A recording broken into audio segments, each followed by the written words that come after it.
You ever come across someone who thinks they know everything?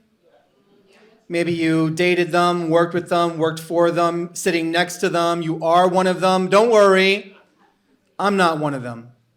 I'm a self-proclaimed expert on the subject of nothing. I came into the world with nothing, and last I checked, I still have most of it left. I see a complete stranger, I feel compelled to talk to them, but I stay silent and say nothing. I see someone being victimized and feel like I should do something, but I freeze in place and do nothing. Knowing the worst thing you can do in any situation is nothing. You see, my parents told me to fear nothing, and it worked. I am terrified of it. Terrified that I'll be known for nothing, live for nothing, and leave nothing behind for my friends and their families to see, to witness, and to enjoy. And I think many of us share that fear. And yet you look at our day-to-day, the way we spend it, both literally and with our time, and so many choose nothing over anything at an alarming rate and expense. Tropical vacations promised for hundreds, if not thousands of dollars, you can lay on the sand for days and do nothing. We take to social media, my thoughts and prayers are with, but what do we actually offer people suffering, people in need? We pay billions of dollars every year in antidepressants and painkillers so that we can feel. We run up expensive cell phone bills and data bills looking at a bunch of, talking about a bunch of. We drive on the highway at death-defying speeds, risking our lives and everyone else's. We pay high-dollar prices for strangers to deliver our food and run our errands, and we do these things so we have as much time left in our day to do.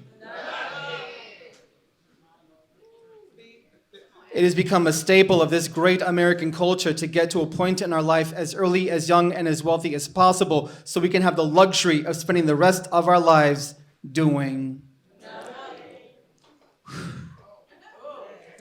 There was a time when they were burning books to keep people from reading. Now our libraries are empty, our bookstores are closing. There was a time where you would wait weeks for a beautiful handwritten letter, and now the Postal Service struggles because instead of pen, paper, and emotions, we tend text, tweets, and emojis. There was a time where you'd be killed for believing in any God, and now the only time people seem to pray are prisons, hospitals, casinos.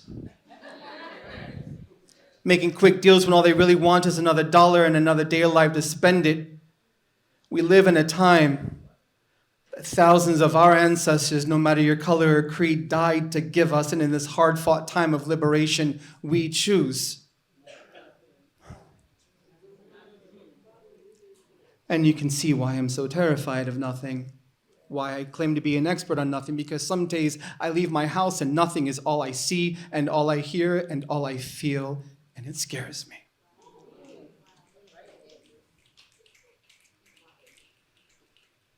So take this not as somebody looking for time or attention from strangers. Take this as a warning, as a call to action. There are just 32 days in the year the average person celebrates, anticipates, participates in just 32. Most of them pre-printed on the calendar. You have some weddings, some birthdays, and sadly, some funerals. 333 days come and go so quickly. You are not the accumulation of your yesterdays. You're the living potential of your tomorrows. You are everything you never said you couldn't be. You are the future you're living into, not the past you choose to hold on to. I told you I loved you when I first came up here. And I know it's a common thing for poets to say, to either talk about love or hatred or something deep. But I love you, not just because I choose to, but because we share this timeline together, and I have to.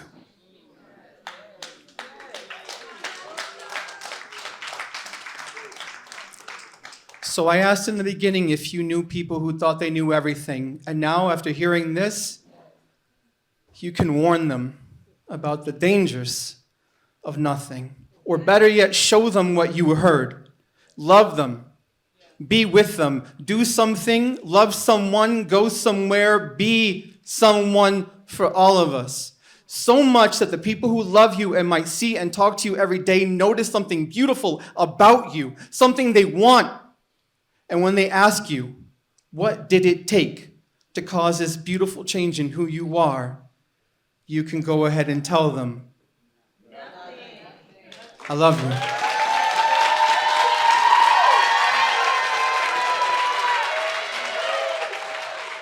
Y'all give it up for Al.